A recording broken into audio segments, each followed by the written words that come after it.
Hello student, welcome back to the channel. Student, आज फिर एक नया टॉपिक लेकर आपके लिए आई हूं मैं। स्टूडेंट, हमने आगे देखा कि बिजनेसमैन जो है उसके डेली के ट्रांजैक्शन जो है वो एक रफ बुक, जिसको हम अकाउंटेंसी लैंग्वेज में जनरल बोलते हैं, वो जनरल एंट्री में करता है। एंड फिर हमने देखा कि सब्सिडरी बुक जो क्रेडिट ट्रांजैक्शन है, मतलब कि जिसके पैसे अभी नहीं दिए हैं, हमारी उधार वाली खरीदी या जो सेल्स है वो हम लिखते हैं सब्सिडरी बुक में। तो फिर क्या बिजनेसमैन जो है वो कैश ट्रांजेक्शन नहीं करते हैं? डेली क्या उनका कैश का लेन देन नहीं होता है? बिल्कुल होता है स्टूडेंट। तो स्टूडेंट, मुझे पता है आप समझ गए होंगे कि मैं कौन सा टॉपिक आज आपको सिखाने वाली हूँ। Yes, you are right. आज हम लेने वाले हैं cash book.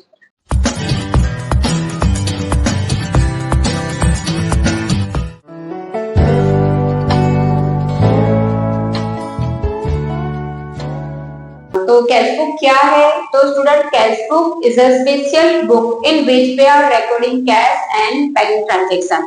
Cash book students general भी है एंड लेजर भी है। जनरल इसलिए क्योंकि हम उसमें डेली के ट्रांजैक्शन लिखते हैं, और लेजर इसलिए कि हम उसका बैलेंस जो है वो टैली करते हैं, मतलब कि बैलेंस एट द एंड हम बैलेंस निकालते हैं कि भाई हमारे पास कितने कैश बची है या कितना बैंक का बैलेंस है। तो पर्पस क्या है स्टूडेंट कैश बुक बनाने का? तो कैश बुक बना के हम हमारे हाथ में ऑन हैंड कैश कितनी है वो हम फाइंड आउट कर सकते हैं, बैंक बैलेंस हमारा कितना है वो हम फाइंड आउट कर सकते हैं, और हमारी डेली की कैश एक्सपेंसेस, मतलब कि हमने कैश का पेमेंट कितना किया है और हमारे पास कितना कैश आया है वो हम नोट डाउन कर सकते हैं, और हम जान सकते हैं कि हमारे पास कितना आया है या हमने कितना पेमेंट किया है। तो कितनी टाइप्स की कैश बुक होती है?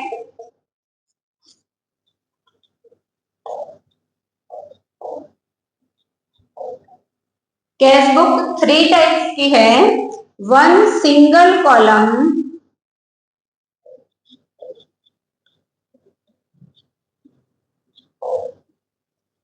Double columnar,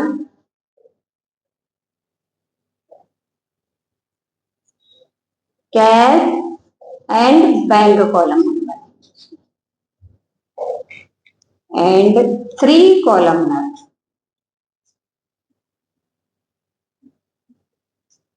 cash, bank and discount. Format कैसा रहेगा? तो स्टूडेंट, कैश बुक में डेबिट साइड पर हम रिसिप्ट लिखेंगे। इट मीन्स कि कैश जो आई होगी वो लिखेंगे cash comes in. Credit side पर हम पेमेंट लिखेंगे।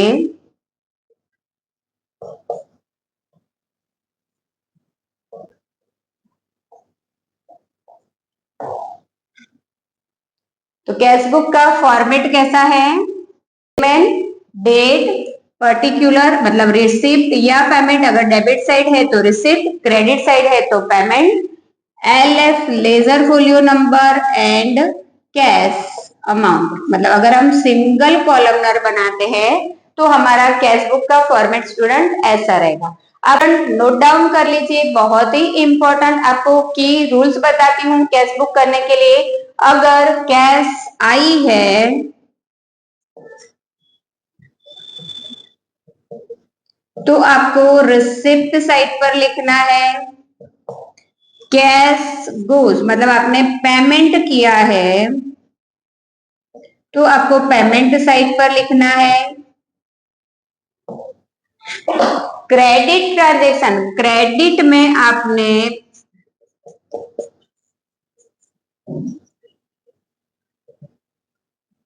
परचेस की हो या सेल्स की हो नहीं आएगा। आपको सिर्फ और सिर्फ कैश आई है वही लिखना है, कैश पेमेंट किया है वही लिखना है। क्रेडिट ट्रांजेक्शन परचेस हुआ हो या सेल्स हुआ हो, बट हम कैश बुक में नहीं लिखेंगे। कैश से रिलेटेड जो ट्रांजेक्शन है वही और वही हम कैश बुक में लिखेंगे। Cash is equal to bank. Bank में मतलब कि हमको चेक भी मिला है, चेक हमने दिया है, तो उसको ऐसे ही कैश जैसे ही हमको ट्रीट करना है, मतलब कि जैसे कि कैश आई हो। स्टूडेंट समझते हैं कि कैश बुक यानी कि चेक अगर आया हो तो हम कहाँ लिखेंगे, कंफ्यूज होते हैं। तो स्टूडेंट कैश बुक, इसीलिए मैंने बताया कि आगे हमने कि 2 कॉलमनर कैश बुक, जब कैश और बैंक वाला कॉलमनर होगा तो चेक से रिलेटेड जो जो ट्रांजेक्शन होंगे वो हम बैंक वाली कॉलम में लिखेंगे। तो चलिए स्टूडेंट ले आइए आपका विकास असाइनमेंट, उसमें से एक सम करके हम सीखते हैं कि कैश बुक कैसे कटे। तो चलिए फटाफट ले आइए। स्टूडेंट आपका विकास असाइनमेंट का सम नंबर 2 ले रही हूँ, क्योंकि उसमें 2 कॉलमनर कैश बुक है, कैश और बैंक, तो आपकी दोनों की ही प्रैक्टिस हो जाएगी। From the following transaction prepare cash and bank columnar cash book of Shri Viren. July 2025, first opening cash balance 10,000, opening bank overdraft 15,000। What is mean by bank overdraft? Student हम ऐसा कह सकते हैं कि हमने बैंक पास से पैसे लिए हैं, मतलब कि ये हमारा बैलेंस नहीं है, वी हैव टू पे बैक, हमको बैंक को ये पैसे वापस देने हैं। तो कैसे उसकी एंट्री करेंगे? तो कैश वाला जो है वो हमारा ओपनिंग बैलेंस, हम उसको लिखेंगे कैश वाले कॉलम, एंड जो बैंक ओवरड्राफ्ट वाला है वो क्रेडिट साइड पर लिखेंगे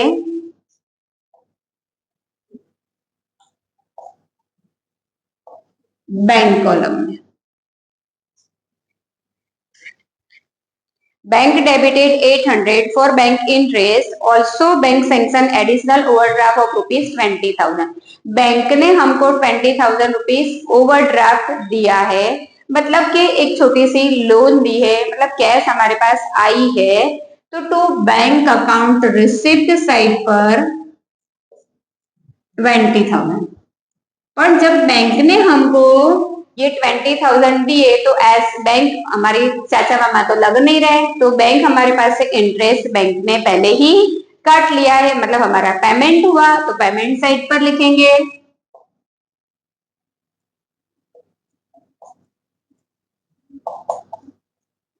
800। Sold goods of ₹8,000 to Rupal by adding 20% profit. Against this transaction, Rupal issue check of ₹1/3 amount check deposited into the bank. हमने रुपल को गुड्स सोल्ड किया था 8,000 का 20% प्रॉफिट चढ़ाकर। वर्किंग स्टूडेंट हमको अलग से करना है, 8,000 का 20%, तो 1,600 प्रॉफिट हमने ऐड किया है, तो 9,600। रूपल ने हमको 1/3 चेक दिया है, इट मीन्स कि 3,200 का रूपल ने हमको चेक दिया है, तो चेक हमारे पास आया है, बाकी की एंट्री नहीं करेंगे। रूपल ने हमको जो चेक दिया है सिर्फ और सिर्फ उसी की एंट्री करेंगे।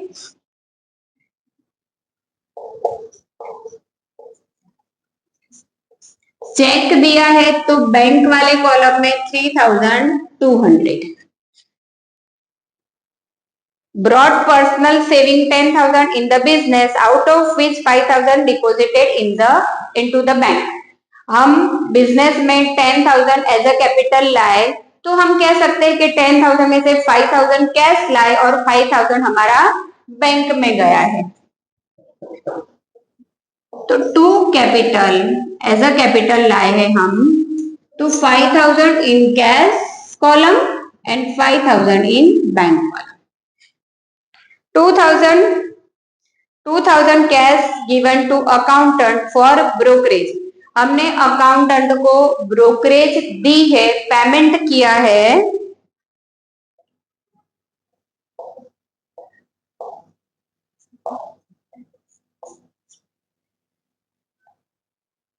कैश वर्ड यहां पर यूज हुआ है, तो कैश वाली कॉलम में लिखेंगे।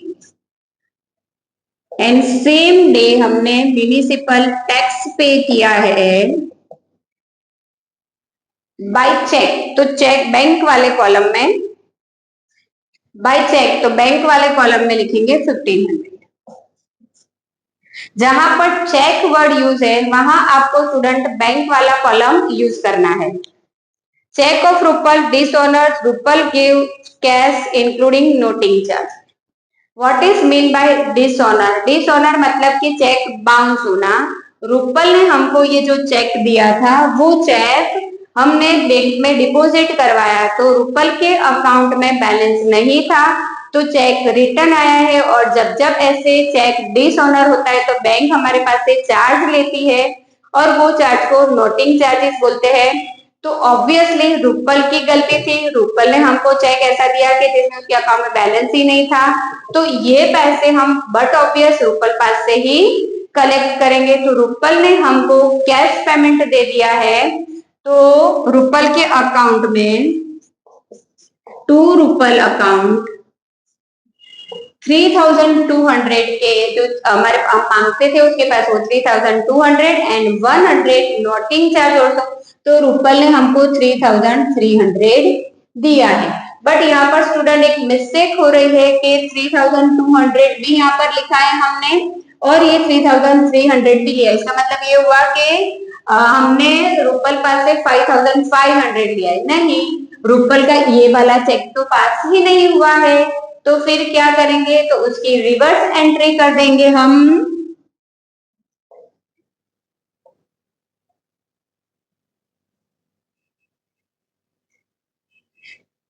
रिवर्स एंट्री करेंगे 3200 बट नोटिंग चार्जेस वो हमने बैंक ने हमारे पास से ले लिए हैं, तो उसकी भी हम एंट्री करेंगे।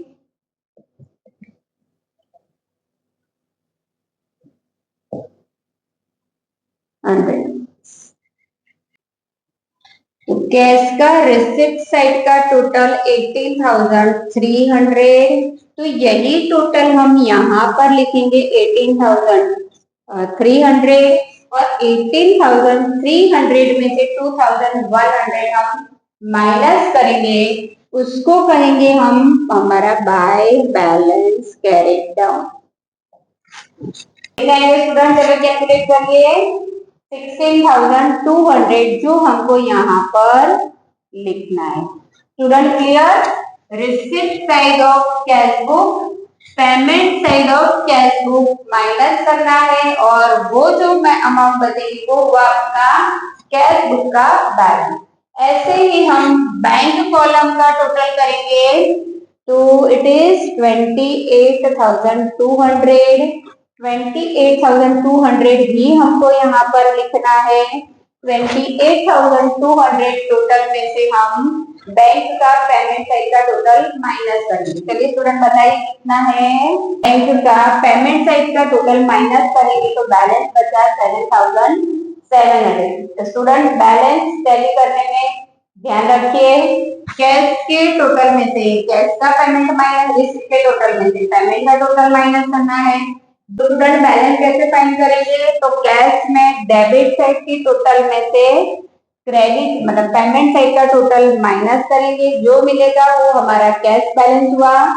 सेम बैंक कॉलम में भी डेबिट साइड का टोटल में से क्रेडिट साइड का टोटल माइनस करके बैलेंस मिलेगा 7,200 हमारा। तो स्टूडेंट आज हमने सीखा कि कैश बुक क्या है, कैश बुक कितने टाइप की होती है और एक आपके विकास असाइनमेंट का एक सम भी किया। तो स्टूडेंट वीडियो को लाइक एंड शेयर करना बिल्कुल मत भूलिए और आपकी जो लाइक है मुझे मोटिवेट करती है, तो डोंट फॉरगेट। और मुझे बहुत खुशी है कि मुझे स्टूडेंट के बहुत सारे लाइक मिल रहे हैं और आपकी ये जो लाइक्स है वो ही मुझे नेक्स्ट वीडियो बनाने के लिए मोटिवेट करती है। तो स्टूडेंट प्लीज मत भूलिए इस वीडियो को लाइक एंड शेयर करना। तो चलिए मिलते हैं नेक्स्ट वीडियो में, तब तक के लिए बाय बाय।